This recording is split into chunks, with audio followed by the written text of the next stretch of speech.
Good everybody, Robett Hollis here. Alright, yesterday I went to the launch event of the ASB Classic, which is super cool. Kings played live, which was really rad, and caught up with a buddy of mine there. He basically does a whole bunch of photography for all these different events, and at the end of the week he'll get all the photos together and they chuck them in the newspaper and they go online and all the rest of it, kind of like this celebrity sort of photographer type scenario.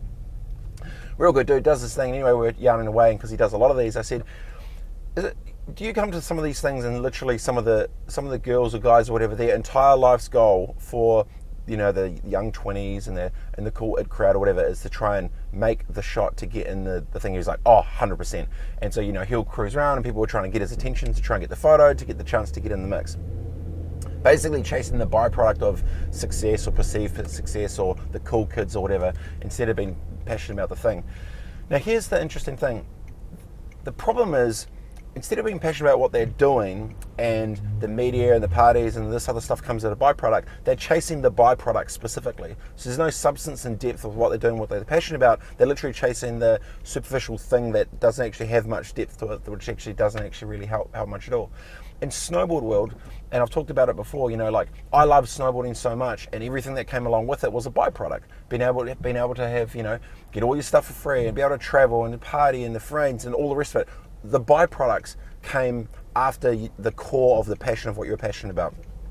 And it was just kind of, it just sort of reminded me last night, just talking to him when he was talking about the situation where there's so many of people's lives are getting consumed around chasing the byproduct of getting in the spy pages or getting on a, you know, getting in the flipping newspaper on the weekend so they feel cool, whatever it is. Like, it's this kind of the same thing about Instagram likes and all that stuff, like living for likes, that scenario. It's really sad, because what ends up happening is they're not actually passionate about what they're doing. They're just trying to go chase the byproducts of what would come along naturally if they were just super stoked of what they're into doing on the lane and doing good stuff. That stuff comes. And I think too many people that are young still are chasing the byproducts and not the passion. And it's a very dangerous thing, because for starters, anyone who's passionate can see right through that bullshit.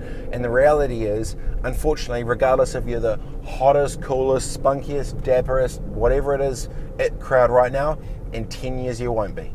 In 10 years, in 5 years, there's going to be cooler, younger, hipper, whatever, and then you no longer will be in the social pages, your likes won't be his thing, and it's just, that's the reality. If you chase the byproduct that's superficial, you'll never get any depth.